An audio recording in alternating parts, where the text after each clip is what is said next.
importante. En el tema ese de esa discusión que se dio después de la propuesta de la mesa hacia el candidato Mauricio Funes fue el tema del acceso a la información. Mauricio Funes en un momento determinado llegará a la silla presidencial, estará abierto al acceso a la información, al acceso para que los funcionarios que formen parte de su gabinete den cuentas, tanto alcaldes como diputados, como ministros, presidentes de autónomas, Mauricio. Claro, incluso nos adelantamos a los hechos. El FMLN, la fracción legislativa del FMLN, presentó hace unos días un anteproyecto que tengo aquí conmigo de ley de acceso a la información pública.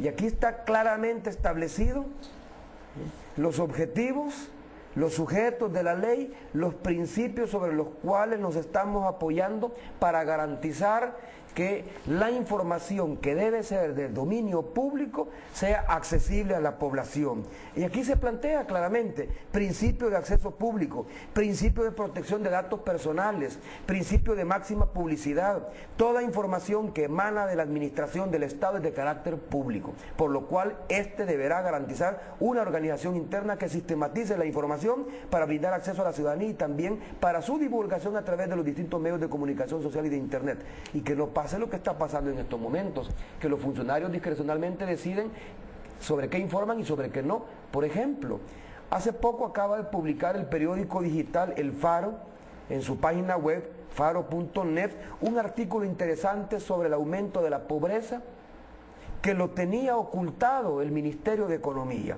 El Ministerio de Economía terminó su encuesta de hogar y propósitos múltiples el año pasado, y de acuerdo a esa encuesta, la pobreza a nivel nacional ha aumentado en casi un 4%. Y la pobreza en el área rural ha aumentado en cerca de 8 puntos. Esa información, que debe ser de interés público, la mantenía escondida el Ministerio de Economía hasta que una investigación periodística la develó. Yo soy de la idea que una información como esta tiene que ser del dominio público y los funcionarios están obligados a proporcionarla al pueblo salvadoreño. Esta información que usted está dando a la población me hace relacionar con el tema anterior respecto al tema de la red solidaria.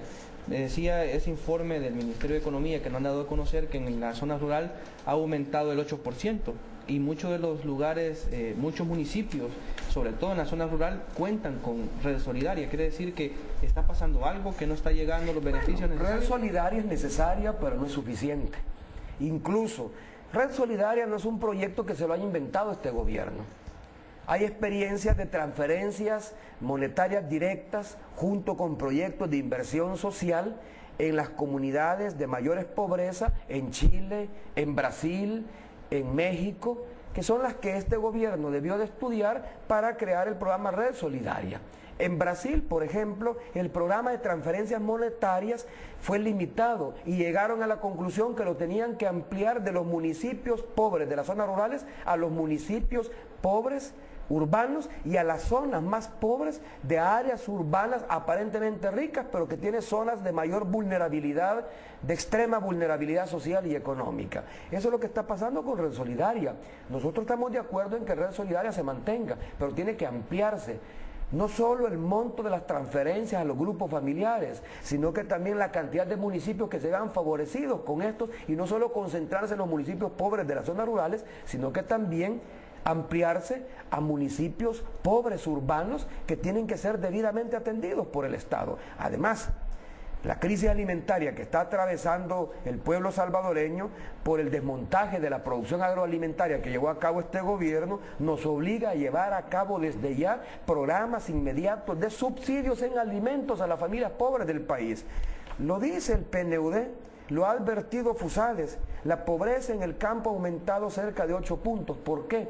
Porque han aumentado los precios de los productos de la canasta alimenticia y las familias rurales pobres destinan el 80% de sus ingresos a la compra de estos productos. Si estos aumentan de precio, ya no es un 80%, es un 90%, o incluso sus ingresos no alcanzan para comprar los alimentos. Pero esto se lo han asignado a la crisis a nivel mundial, Mauricio. Pero no es cierto. Yo no voy a negar de que a nivel internacional el alto precio de los combustibles y el alto precio de los alimentos y de los commodities no haya afectado, pero nosotros nos tenemos que preparar frente a la crisis. Así que es este gobierno, más bien, es este partido político que está en el gobierno y los diferentes gobiernos, los sucesivos gobiernos que hemos tenido desde 1989, los que desmontaron la infraestructura de apoyo a la producción agroalimentaria. Hicieron desaparecer el IRA. Prácticamente han desmontado el CENTA, mantienen en el total abandono la Escuela Nacional de Agricultura, no hay crédito para los agricultores, no hay asistencia técnica, no hay información de mercado, los agricultores y ganaderos caen presos de los especuladores que compran barato y venden caro al consumidor. Eso es lo que tenemos que hacer nosotros.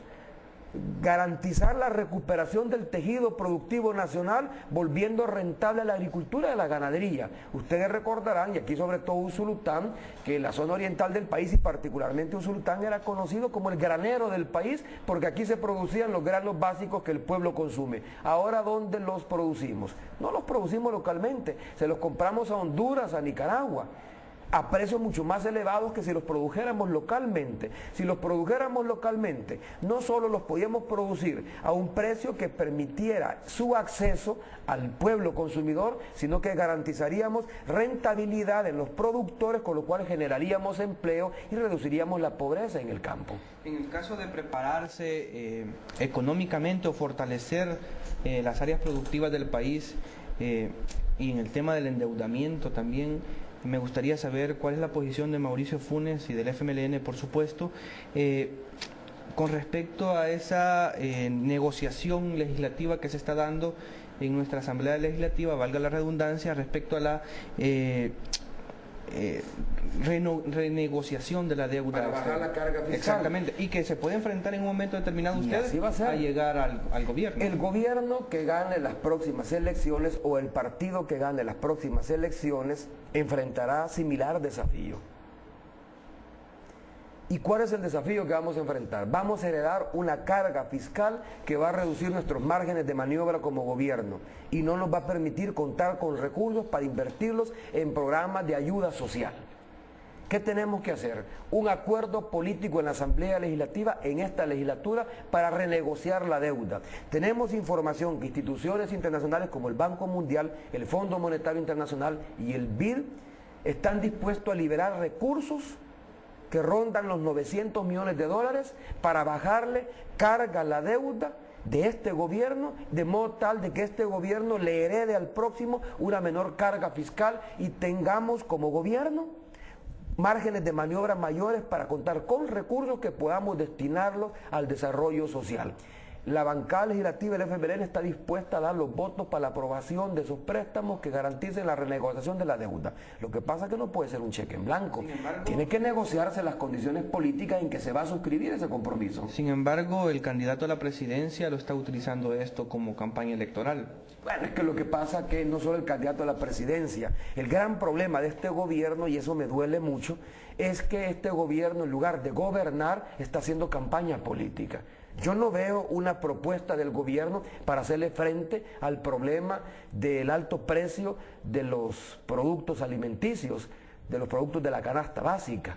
Creó una comisión interinstitucional que le ha presentado una propuesta, pero yo no veo al gobierno emprendiendo medidas inmediatas. A estas alturas el gobierno tendría que haber negociado ya con organismos de ayuda internacional, tendría que haber negociado la compra de un contingente de alimentos para entregárselos directamente a los grupos más pobres del país, no para vendérselos, para entregárselos como subsidio. ¿Qué es lo que anda haciendo el Partido Arena? Regalando 100.000 gallinas, supuestamente con la intención de saciar el hambre del pueblo salvadoreño, pero ¿qué es lo que pasó después de las 100.000 gallinas que regaló? A las 2 semanas subió el precio del cartón de huevos, porque las gallinas que regalaron eran gallinas ponedoras, sus costos estaban siendo mucho más altos que el precio de mercado y necesitaban provocar un incremento de precios para poder recuperar sus costos. Al final de cuentas, son medidas que no resuelven los problemas del país. ¿Qué es lo que necesitamos? Una decisión política de este gobierno de comprar un contingente de alimentos afuera y regalarlos, dárselos a las familias pobres que no tienen acceso a alimentos y que no tienen capacidad para comprar esos alimentos. Esto como una medida inmediata. Como una medida inmediata. Ahora, como una medida más de mediano y largo plazo, es devolverle rentabilidad al agro, estimulando la producción agroalimentaria del país, dándoles crédito. Así